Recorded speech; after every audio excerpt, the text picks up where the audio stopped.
How to get invoice on Amazon application. Hi everyone, this is Kate and welcome back to another video, and on today's video we will learn how we can obtain an invoice for your Amazon purchase using the Amazon application. So without further delay, let's get started to this video.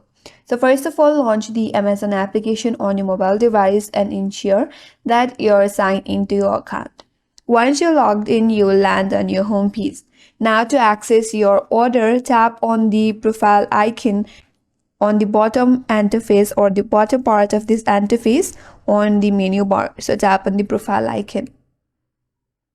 Once you land on your profile page here, tap on your orders.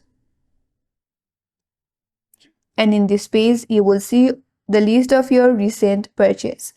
Scroll through it and select your desired order.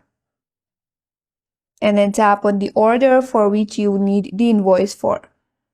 And in the order info section, there you will find an option as download invoice.